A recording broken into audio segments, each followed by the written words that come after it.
SKINAMARINK is a lo-fi, analog, experimental, polarizing experimental horror film, and definitely the weirdest movie I've ever seen in theaters. True dreamlike state, you will get that from this movie. Before the filming of this movie, he had a YouTube channel, or he has a YouTube channel, where he made short films based on his subscribers' worst fears. Very cool. There's a short film called Heck that I would recommend seeing to flesh out the precursor to SKINAMARINK. But it was filmed in his home with his childhood toys, his childhood home, to make it very realistic, and it's set in 1995. It's truly a marrying of his vision and audience, what the creepypasta crowd would probably definitely love as far as what's scary to them. And he's a first-time filmmaker, so whether you like or dislike the film, it's still an amazing accomplishment to have a full film do so well at a festival, be leaked, and still make it into theaters, even if for a very limited time. But it will be streaming on Shudder soon. Heck already exists, and that is the part that I wish could have been expounded upon more. I wish it wasn't so close to exactly what Heck already was. There's not really a storyline. There's not really a plot. There's very little character. I saw someone say this movie is a slideshow of a house, or another reviewer said it is Satan's movie screen looped in hell. I wish it had more of the liminality that I hoped it had. It's not as backrooms, liminal space in the popular way as you would think. There is one super cool shot, but otherwise it's more so just literally being the spaces in between, hence why I'm in the hallway, and that nostalgia feeling versus the more trendy one-point perspective that goes on forever. There's a lot of negative space, a lack of structure, and as a fine art photographer, I definitely appreciated the abstraction. The grain was crazy.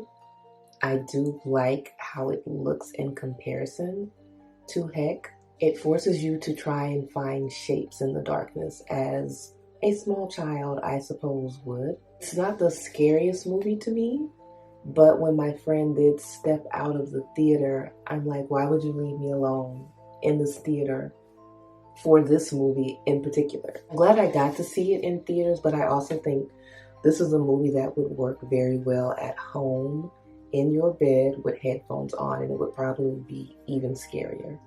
It feels like an installation piece. It feels like art. I have a hard time seeing it as a film, as a movie. Like, obviously it's video footage, but it doesn't feel very much like a movie. I do think it's an experience.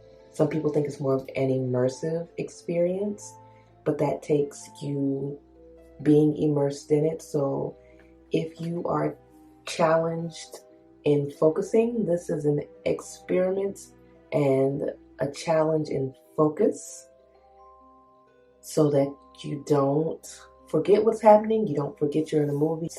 I did have to take a jet alert, but I didn't get a lot of rest. But I did have to take a jet alert, and I did eat during the movie.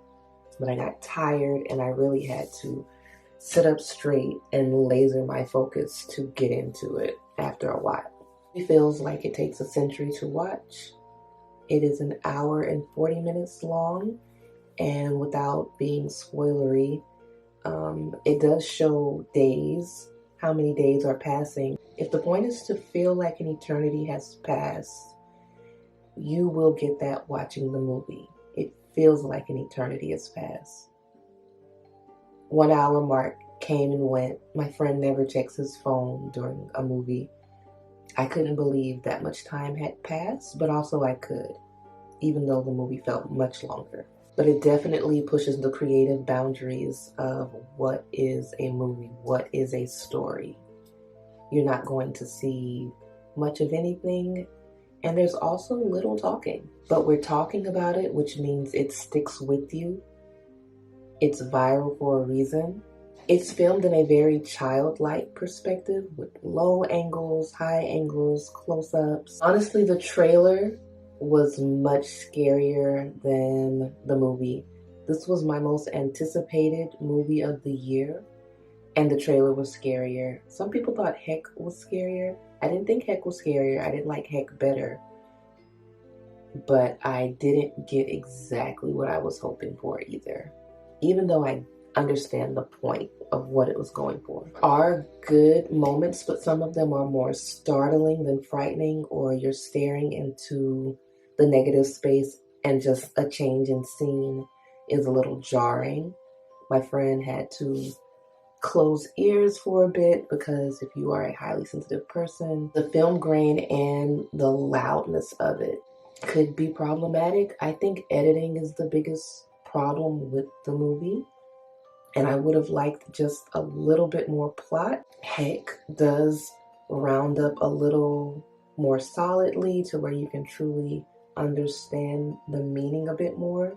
This one is more abstract, and I just wish to make it more of a cinematic experience. It could still stay abstract, but to have more build-up. But if you are interested in the idea of that in-between time, viewing something from the perspective of a child, I do think it's worth a watch because it is so creative. Whether you actually like it or not, I don't think matters because it is an experience. It's a moment in pop culture that we're never going to forget, and I hope it opens up the idea that more movies that are very niche, not mainstream at all, can still make it to the big screen. And we've already started getting artsy horror movies with A24 and elevated horror, but this is its complete own thing. And I've made short films that, don't have a narrative, but the fact that there's no soundtrack and sometimes even visually lacking, I could see where this will not be a movie for everyone.